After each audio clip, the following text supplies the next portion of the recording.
आप इनकी फुटेज देखें, मैं उस पोलिंग बूथ के अंदर था, 4 घंटे में महसूर रहा। ये लोग मेरे ऊपर हमलावर थे, मैं किसी और की क्या बात करूं शाहजेब।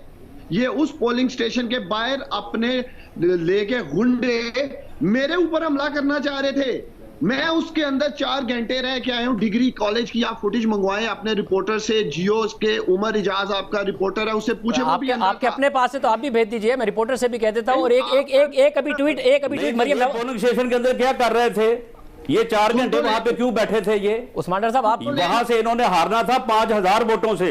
उस्मान डार साहब, ये इन्होंने पोल ही नहीं होने दिया। उस्मान डार साहब, आप क्या कर रहे थे पोलिंग स्टेशन में? मेरी बात तो सुन लेना। देखिए, मैं तो अंदर पोलिंग स्टेशन के गया था, मेरे पास तो कार्ड भी था, मैं एक उम्मीदवार का as a chief polling agent अंदर जा सकता था। मैं खुद बाहर निकलना चाहता था। आपका रिपोर्टर अंदर मौजूद है। ये लोग डंडे गन्ने लेकर बाहर हमलावर हुए थे सैकड़ों में, कुछ 10, 20, 25, 50 भी नहीं। ये शाहजेब साहब, ये साबित हो गया कि ये लोग पोलिंग स्टेशनों के अंदर दाखिल होकर वहां पे धांधली करवा रहे हैं। वो वजह बता रहे हैं। चाहते थे, जब लोगों ने घेराव किया तो फिर इनको मौका नहीं मिल सका वहां से निकले। ये उमर एजाज साहब मौजूद है, जिनका उस्मान डार साहब हवाला भी दे रहे थे, नुमाइंदा जियो न्यूज़ डेस्क का। उनसे पूछते हैं। जी उमर एजाज साहब, आप बताइएगा, ज़ाहिर है दोनों जमातें एक दूसरे पर इल्ज़ाम लगा रही हैं, आपने कवर किया आज मामला, क्या हुआ था? जी देखें शाहजेब साहब, NA-75 में सुबह 8:30 बजे पहले फायरिंग का वाक़या पेश आया। जब हम वहाँ पे गए तो नामुर अफराद फायरिंग करके फ़रार हो गए थे। उसके बाद फायरिंग का सिलसिला जो है वो जारी रहा वक्फे से। ये डस्का क्लास से शुरू हुआ और ये शहर में ये सारा सिलसिला जो है वो जारी रहा सारा दिन। दोनों पार्टियाँ एक दूसरे पर इल्ज़ाम लगाती रही हैं, लेकिन हमारे पास जो एक फुटेज मौसूल हुई है जिसमें NA-75 पाकिस्तान तहरीक इंसाफ के जो उम्मीदवार हैं अली असद मल्ली, वो उनकी मौजूदगी में उनके कारकुनान डस्का कला जो पोलिंग स्टेशन है उसके बाहर फायरिंग करते हुए हमें दिखाई दी। हमने टीवी स्क्रीन पर उसको दिखाया, वो फायरिंग कर रहा है। अली असद साहब बाहर खड़े हैं और उसको बिल्कुल भी रोका नहीं जा रहा। एक तो ये बात होगी, दूसरी बात ये होगी कि पहली बात दोबारा बताइएगा, कौन फायरिंग कर रहा है और उसको रोका नहीं जा रहा, ये जरा दोबारा बताइएगा। मैं दोबारा रिपीट करता हूँ।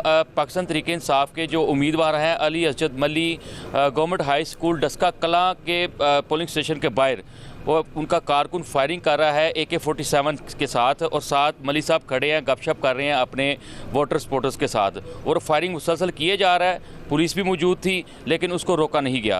वो हमने जो फुटेज है वो हमें मौसूल है, इसको हमने टीवी स्क्रीन पर भी चलाया।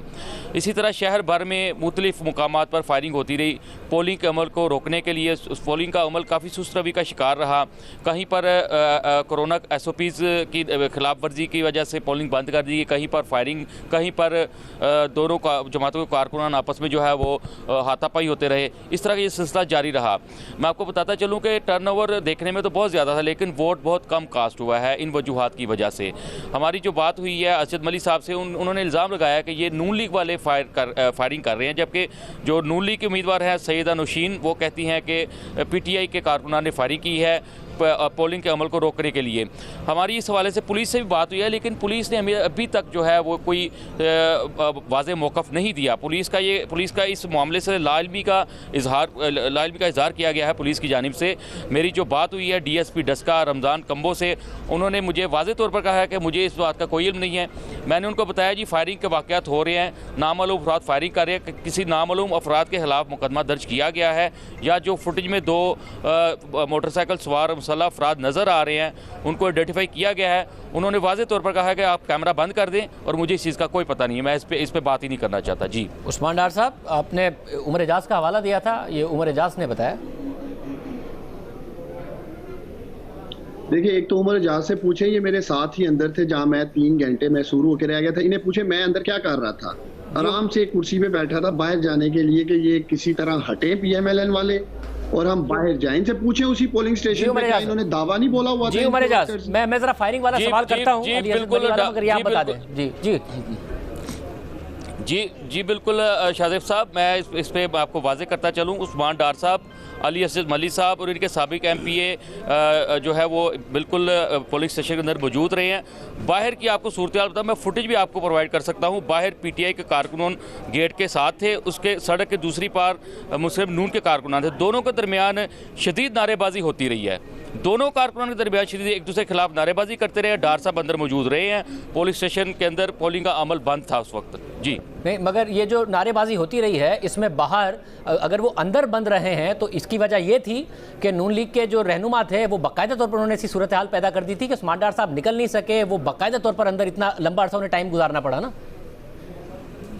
जी बिल्कुल ऐसी कोई बात नहीं है शाजिब साहब, बाहर दोनों जमातों के कारकुनान मौजूद थे।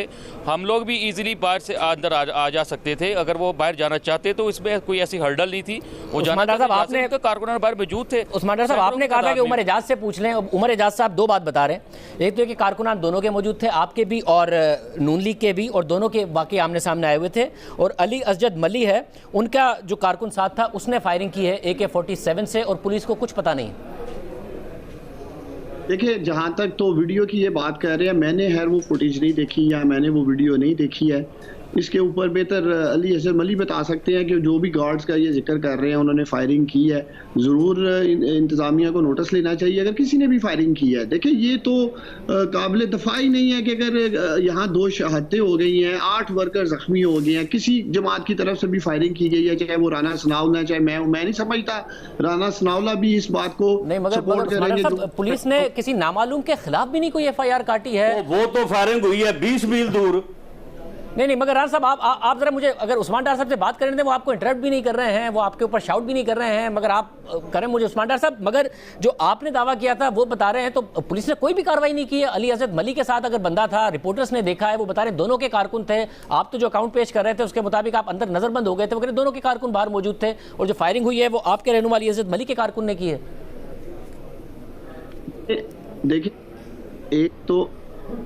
एक तो उमर को, आपके रिपोर्टर को अच्छी तरह पता है, जब भी दरवाज़ा पुलिस खोलती थी बाहर जाने के लिए और बाहर से बहुत बड़ी तादाद में ये PMLN के वर्कर्स दरवाज़ा तोड़कर अंदर आना चाहते थे। कोई वाह नॉर्मल हालात नहीं थे और मैं कोई शौक से नहीं बैठा था। इन्हें पूछ लें, जैसे राना साहब कह रहे थे शायद मैं बैठ के अंदर ठप्पे लगा रहा था। उमर आप बताएं, मैं अंदर ठप्पे लगा रहा था? भाई मेरे जरा आपके साथ ही था मैं। नहीं डार साहब, ऐसी कोई बात नहीं है डार साहब, मैं आपको वाज़ेह कर देता हूँ, ऐसी कोई बात नहीं है। मैंने जो पहले भी बैठे थे वहाँ पे मैंने वाज़ेह किया है कि बाहर दोनों जमातों के कारकुनान मौजूद हैं। हम फुटेज आपको प्रोवाइड कर सकते हैं।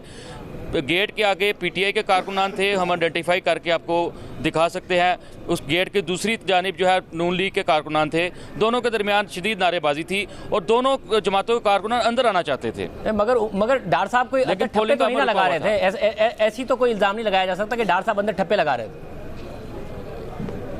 नहीं, पोलिंग का अमल बंद था। डार साहब अंदर पोलिंग के स्टेशन के अंदर वैसे ही अपने जो दीगर उनके पोलिंग एजेंट्स हैं उनसे मिलजुल रहे थे। असजद मली साहब ये भी और इनके साबिक MP हैं चौधरी मुमताज़। तो राना साहब अब जो नतीजे आपकी अभी तक लीड है कबूल करेंगे, क्योंकि ऐसा लग रहा है कि नून लीग ये इंप्रेशन दे रही है कि जी इसमें धांधली हुई है और इनको जिताने की कोशिश की जा रही है। जीशान, आपने ये गुफ्तगू करके साबित कर दिया कि इन्होंने एक पोलिंग स्टेशन को 3 घंटे ये मान रहे हैं, हालांकि ये पोलिंग स्टेशन उन्होंने पूरा दिन बंद रखा, कभी SOP के बहाने, कभी खुद जाके बैठ गया और इसी तरह से इन्होंने पूरे डस्का का पोलिंग जो है वो चलने ही नहीं दिया।